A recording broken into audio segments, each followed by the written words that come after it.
So the Fallout series has finally come out, and it's actually pretty good. I'm almost shocked to say it, honestly. I mean, a live-action adaptation of a video game franchise actually being good? What do you think about that, Paramount?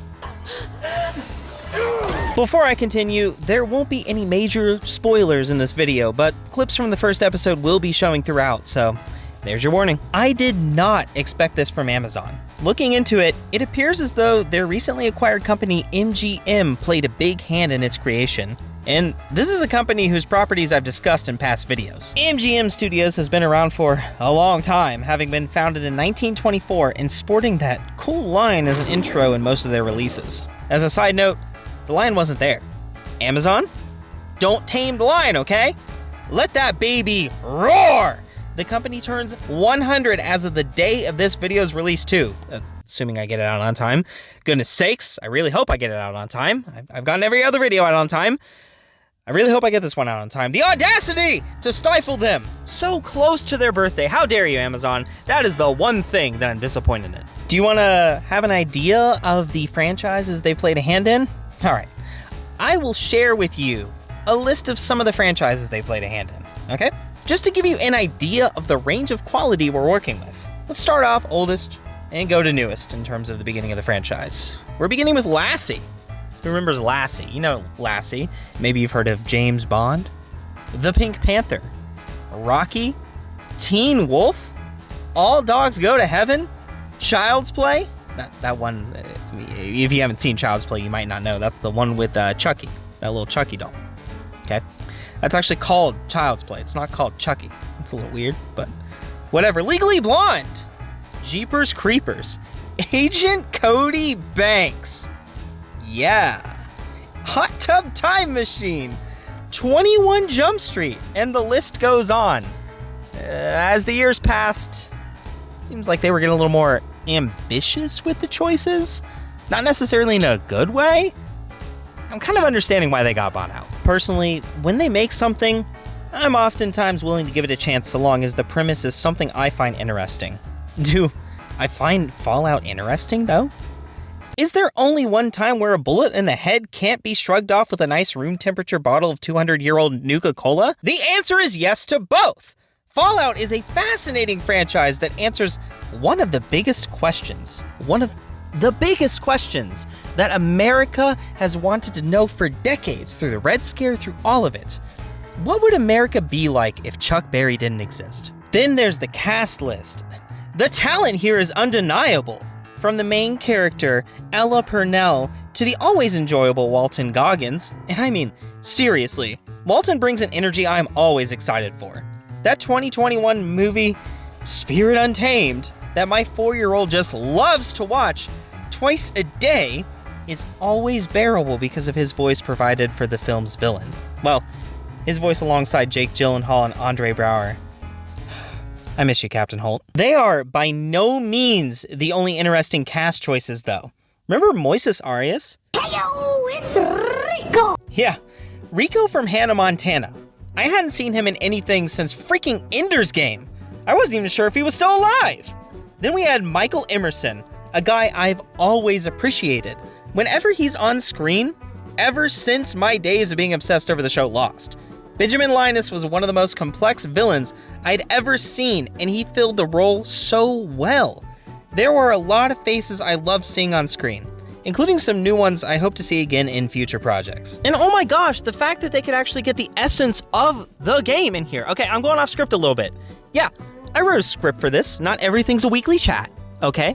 Not everything's a gaming video where I just roll with the punches. Whatever pops up on screen is what I react to, okay? Sometimes I script things out. I try to make it into a nice, high-quality production for you guys. But guys, I'm going off script here to say, my goodness, the fact that they got a little bit of the quirkiness, a little bit of the essence of the game franchise into this live-action series is incredible to me.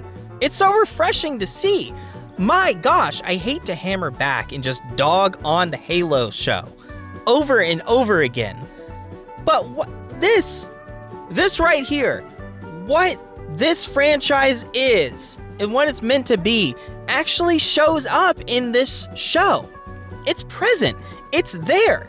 You see it lacking in so many live-action adaptations of any kind, whether it be a continuation of the franchise or a remake in general. It feels soulless more often than not because they're just not breathing that air into it. They're not taking the essence of the franchise and inputting it, transplanting it, transferring it directly into the new property.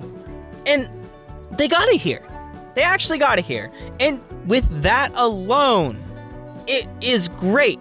It probably would have been good even if they had a less stellar cast. If they hadn't already set themselves up with every possible thing to win, even if it was somehow soulless, it amazes me that they got so much right and in such an effortless way. Like it's simple.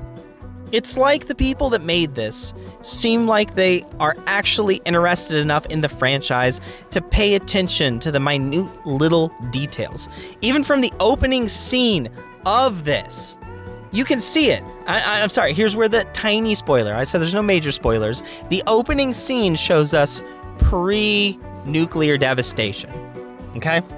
We get to see, for a brief moment, the Fallout world prior to the Fallout in live action. And everything looks fantastic.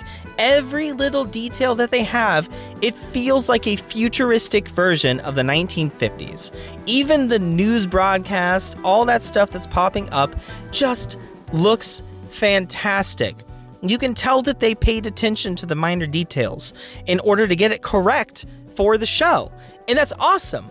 I love that.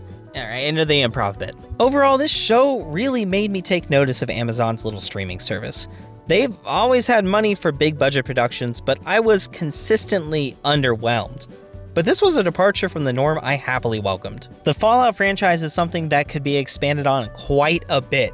There's a lot of devastated remnants of America that can still be explored, and I feel like we could see a lot more in live action before we see another Fallout game. I mean, really. When are we going to get that next Fallout game? Too busy working on Starfield, but I'm not entirely certain what they were working on. So, you know, let's get that Fallout game, okay? I want more of the franchise in general. Live action, video game, whatever. It'd be great. Let's have either. But live action seems like an avenue that they could really explore, really delve into, and get a lot going in terms of expanding the franchise. I think that would be really cool. As a final note, I have to say, after watching this show, I think I finally figured out the key. Maybe the secret is to build onto the franchise rather than outright remake existing elements. But what do I know? I'm just some guy with 3,800 subscribers. I'd love it if you would subscribe too, and maybe leave a like as well. I don't have another Fallout video to share, but check out this video where I play a cursed version of Halo. It was a really fun time. At least I thought it was fun. Some of it was terrifying, but should be enjoyable. Check it out.